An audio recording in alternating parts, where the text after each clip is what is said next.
Offensive line, that has been a calling card at Texas A&M for years, even beyond the Jimbo Fisher tenure.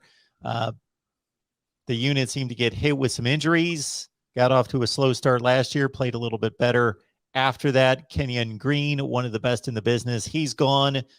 But based on what I see, it looks like the starting unit could be something similar to what was the closing unit from last season. Yeah, I think that it's obviously in a lot better shape than it was at this time last year. Losing four guys is tough. You knew it was going to take a step back.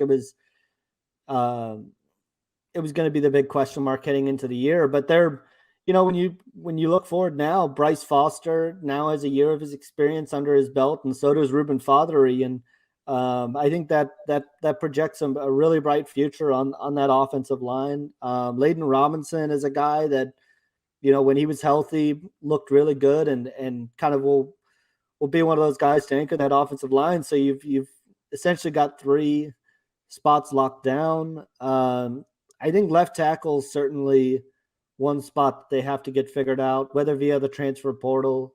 They still have a couple spots open in the transfer portal. That's been one of the questions on our message board is, okay, we have two spots left. Where do they kind of turn to? And one could be the offensive line, but another guy to keep an eye on is Trey Zune.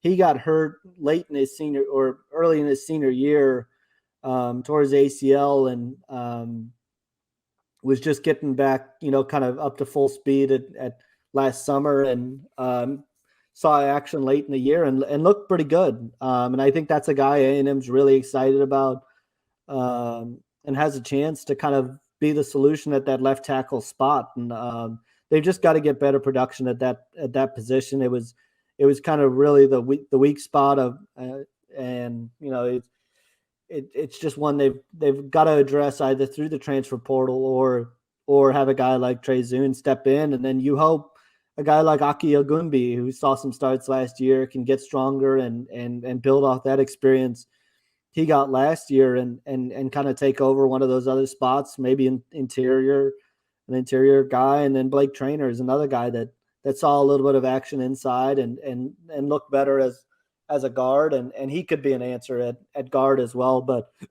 it's I think that left tackle spot is probably the big key to figure out this year.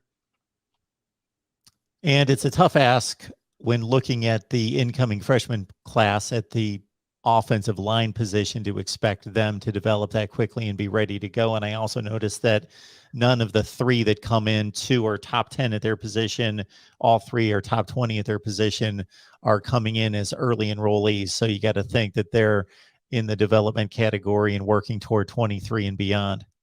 Yeah, I think of the guys, I think you can safely expect that PJ Williams probably needs a year.